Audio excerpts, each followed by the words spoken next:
जय माता दी। ओम नमः शिवाय। प्रिय भक्तगणों, आज गुप्त नवरात्रि के चौथे दिन संध्या वंदन में आप श्रवण करेंगे दुर्गा सप्तशती का 5वां व 6वां अध्याय। प्रिय भक्तगणों, कहते हैं कि जो भी व्यक्ति नवरात्रि के 9 दिन पूरे नियम कायदे से दुर्गा सप्तशती का पाठ करता है तो उसकी सभी मनोकामनाएं पूरी होती है। दुर्गा सप्तशती पाठ के पहले अध्याय को करने से सभी चिंताओं से मुक्ति मिलती है। दूसरा अध्याय कोर्ट कचहरी और अदालत से जुड़ी परेशानियों से छुटकारा दिलाता है। तीसरा अध्याय पढ़ने से दुश्मनों का नाश होता है। चौथे अध्याय को पढ़ने या सुनने से माँ दुर्गा के दर्शन का सौभाग्य प्राप्त होने की मान्यता है। 5वां अध्याय पढ़ने या सुनने से माँ दुर्गा की भक्ति, शक्ति और दर्शन का लाभ मिलता है। 6ठे अध्याय को पढ़ने से व्यक्ति के अंदर का दुख, डर और दरिद्रता सभी दूर हो जाते हैं। तो प्रिय भक्तगणों, आप सभी भक्तगण इस महापुण्य फलदायी कथा को बड़े ही सच्चे मन से तथा प्रसन्न चित्त होकर श्रवण करें और कमेंट में जय माता दी लिखकर वीडियो को एक लाइक कर दीजिए। जय श्री गणेश। आगे महर्षि मेधा ने कहा, पूर्व काल में शुंभ और निशुंभ नामक राक्षसों ने अपने बल के मद से इंद्र का त्रिभुवन का राज्य और यज्ञों के भाग छीन लिए और वह दोनों इसी प्रकार सूर्य, चंद्रमा, धर्मराज और वरुण के अधिकार क्षेत्र भी छीनकर स्वयं ही उसका उपयोग करने लगे। वायु और अग्नि का कार्य का उपयोग भी वही करने लगे और उसके पश्चात उन्होंने जिन देवतागण का राज्य छीना था उनको उनके स्थान से निकाल दिया। इस तरह से अधिकार विमुख होकर दैत्यों द्वारा दुखित हुए राजा अपराजिता देवी का स्मरण करने लगे। देवी ने इनको वरदान दिया था कि मैं तुम्हारी संपूर्ण आपत्ति विपत्तियों को नष्ट करके रक्षा करूंगी। ऐसा विचार कर देवता हिमालय पर्वत पर गए और भगवती महादेवी महामाया की स्तुति करने लगे। उन्होंने देवी का अनेक प्रकारों से गुणगान किया। देवताओं ने कहा, देवी जगदम्बा को नमस्कार है, शिव प्रभु को नमस्कार है, प्रकृति और भद्रा को नमस्कार है। हम लोग रौद्र, नित्य और गौरी को बारंबार नमस्कार करते हैं। चंद्र रूपिणी व सुख देने वाली देवी को बारंबार नमस्कार करते हैं। शरण में आए हुए को कल्याण करने वाली, वृद्धि, उन्नति और सिद्धि देने वाली को हम बारंबार नमस्कार करते हैं और राजाओं की लक्ष्मी तथा सावर्णी को बारंबार नमस्कार करते हैं। दुर्गा को, दुर्ग स्थलों को पार करने वाली दुर्गा पारा को, सारा सावर्ण कारिणी प्रसिद्ध कृष्ण और ध्रुमा देवी को सदैव नमस्कार है। अत्यंत सौम्य तथा अत्यंत रौद्र रूपा को हम बारंबार नमस्कार करते हैं। उन्हें हमारा बारंबार प्रणाम है। जगत की आधारभूत कृति देवी को बारंबार नमस्कार है। जिस देवी को सभी प्राणी मात्र विष्णु माया कहते हैं उनको बारंबार नमस्कार करते हैं। उनको नमस्कार है, उनको नमस्कार है। जो देवी समस्त प्राणियों में चेतना रूपी कहलाती हैं उनको बारंबार नमस्कार है, उनको नमस्कार है, उनको नमस्कार है। जो देवी समस्त प्राणियों में बुद्धि रूप ज्ञान से स्थित हैं उनको नमस्कार है, उनको नमस्कार है, उनको नमस्कार है। जो देवी समस्त प्राणियों में निद्रा रूप से विराजमान है उनको नमस्कार है, उनको नमस्कार है, उनको नमस्कार है। जो देवी संपूर्ण प्राणियों में भूख रूप से विराजमान है उनको बारंबार नमस्कार है, उनको नमस्कार है, उनको नमस्कार है। जो देवी समस्त प्राणियों में छाया रूप में स्थिर उनको बारंबार नमस्कार है, उनको नमस्कार है, उनको नमस्कार है। जो देवी सब समस्त में शक्ति रूप में स्थिर हैं उनको बारंबार नमस्कार है, उनको नमस्कार है, उनको नमस्कार है। जो देवी समस्त प्राणियों में तृष्णा रूप से स्थित हैं उनको बारंबार नमस्कार है, उनको नमस्कार है, उनको नमस्कार है। जो देवी समस्त प्राणियों में शांति रूप में स्थित हैं उनको बारंबार नमस्कार है, उनको नमस्कार है, उनको नमस्कार है। जो देवी समस्त प्राणियों में जाति रूप में स्थित हैं उनको बारंबार नमस्कार है, उनको नमस्कार है, उनको नमस्कार है। जो देवी समस्त प्राणियों में लज्जा रूप में स्थित हैं उनको बारंबार नमस्कार है, उनको नमस्कार है, उनको नमस्कार है। जो देवी समस्त प्राणियों में शांति रूप से स्थित हैं, उनको बारंबार नमस्कार है, उनको नमस्कार है, उनको नमस्कार है।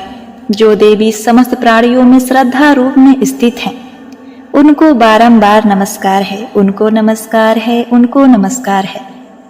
जो देवी समस्त प्राणियों में कांति रूप से स्थित हैं, उनको बारंबार नमस्कार है, उनको नमस्कार है, उनको नमस्कार है। जो देवी समस्त प्राणियों में लक्ष्मी रूप से स्थित हैं, उनको बारंबार नमस्कार है, उनको नमस्कार है, उनको नमस्कार है। जो देवी समस्त प्राणियों में वृत्ति रूप से स्थित हैं, उनको बारंबार नमस्कार है, उनको नमस्कार है, उनको नमस्कार है।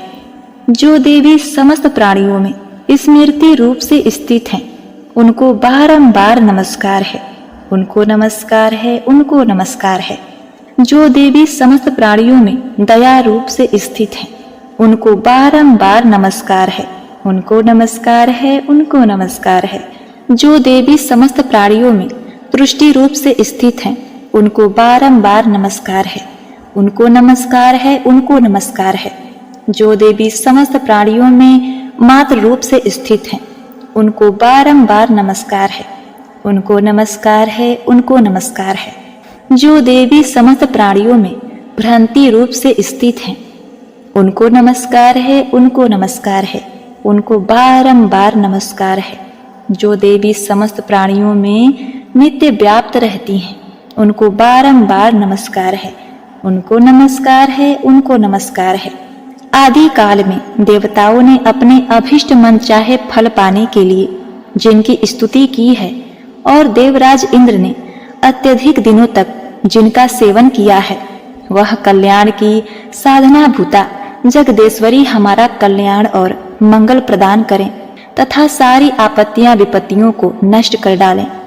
असुरों से संतापित हुए संपूर्ण देवता उस परमेश्वरी को इस समय नमस्कार करते हैं तथा भक्ति पूर्वक स्मरण की जाने पर तुरंत ही सब विपत्तियों को नष्ट कर देती हैं। वह जगदेश्वरी इस समय भी हमारा मंगल करके हमारी समस्त विपत्तियों को दूर करें। आगे महर्षि मेधा ने कहा, हे राजन, इस प्रकार जब देवता नमस्तस्तई नामक स्तुति कर रहे थे, तो उसी समय शिव अर्धांगिनी पार्वती देवी गंगा में स्नान करने के लिए आईं। तब उनके शरीर से प्रकट होकर शिवा देवी बोली, शुंभ दैत्य द्वारा स्वर्ग से निष्कासित हुए और निशुंभ से पराजित हुए यह देवता मेरी ही स्तुति कर रहे हैं। पार्वती के शरीर से अंबिका निकली थी, इसीलिए उनको त्रिभुवन लोक में कौशिकी कहते हैं। कौशिकी देवी के प्रकट होने के पश्चात माता पार्वती शिवा देवी के शरीर का रंग धूम्र काला हो गया और वह हिमालय पर्वत पर रहने वाली काली देवी के नाम से प्रसिद्ध हुई।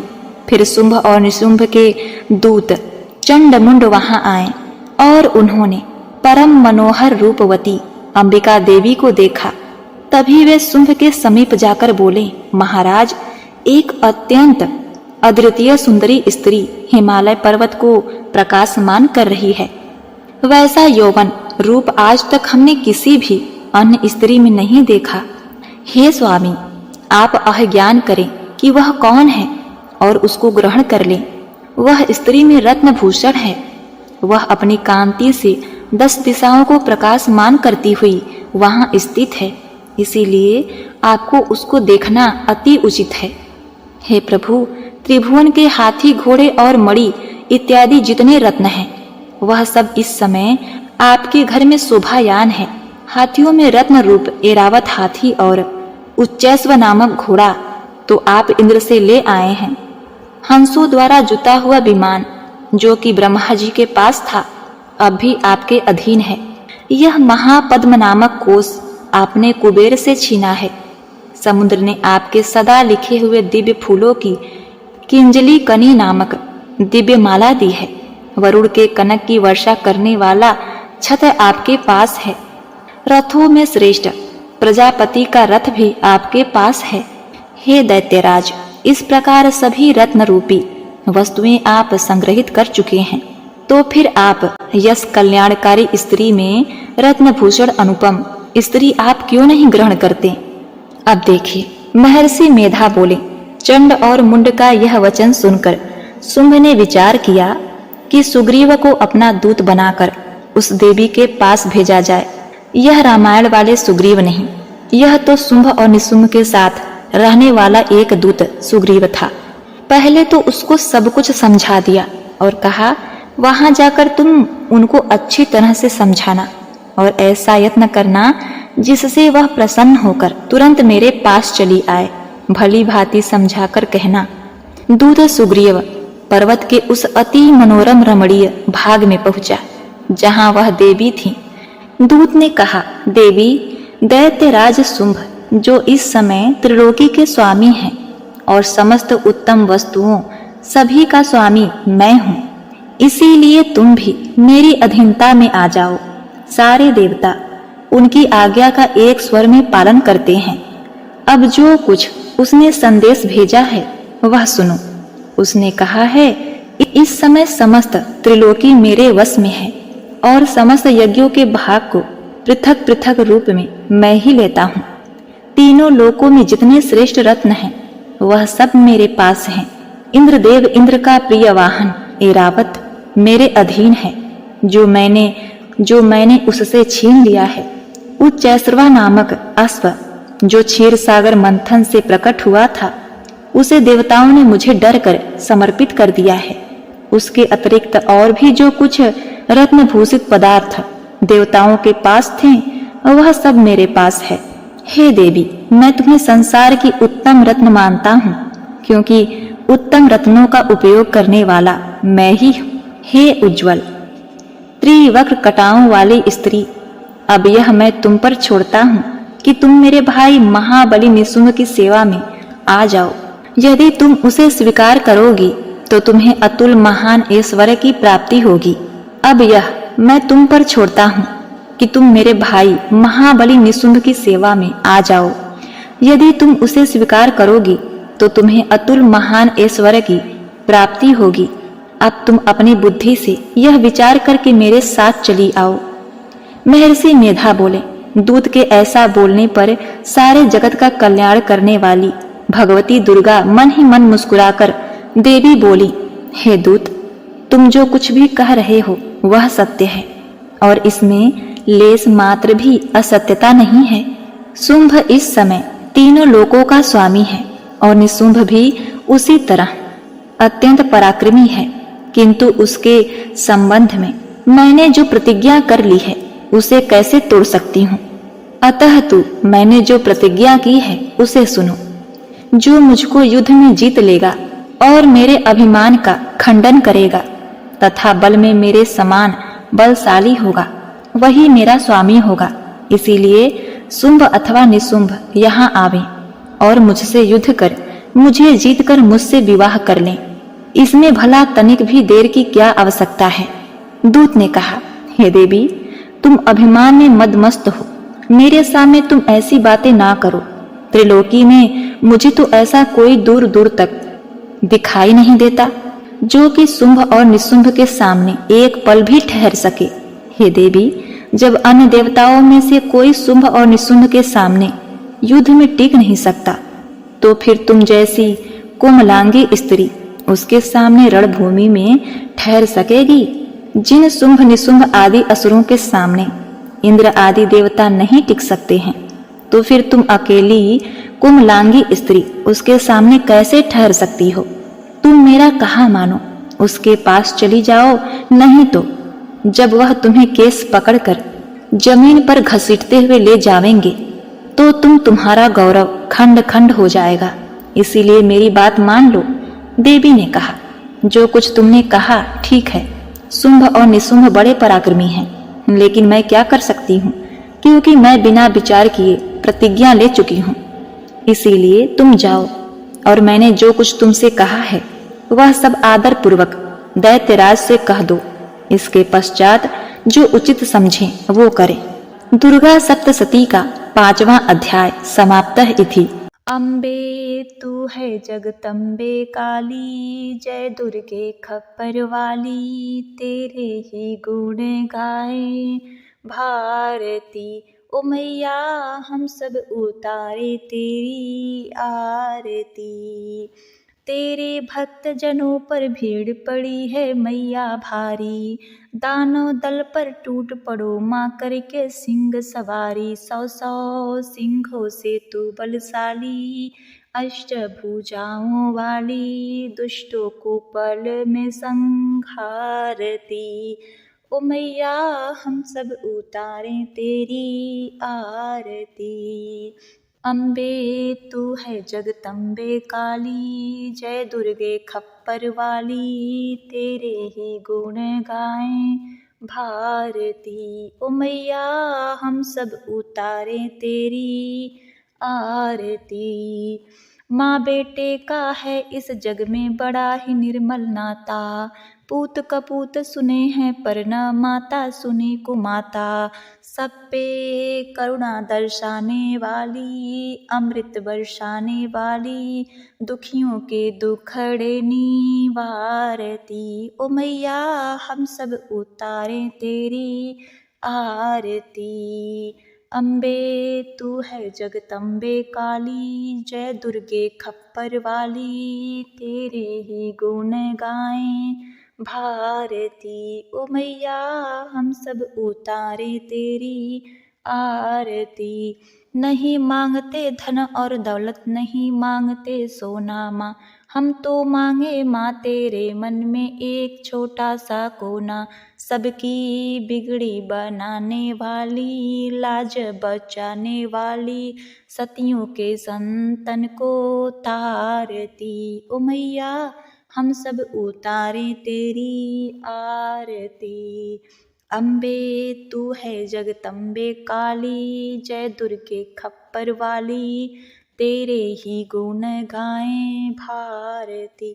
ओ मैया हम सब उतारे तेरी आरती। चरण शरण में खड़े तुम्हारी ले पूजा की थाली, वरद हस्त सर पर रख लो माँ संकट हरने वाली। माँ भर दो भक्ति की रस प्याली, अष्टभुजाओं वाली, भक्तन के कारज तू ही सारती। ओ मैया हम सब उतारे तेरी आरती। अम्बे तू है जगदम्बे काली, जय दुर्गे खप्पर वाली, तेरे ही गुण गाएं भारती। ओ मैया हम सब उतारे तेरी आरती।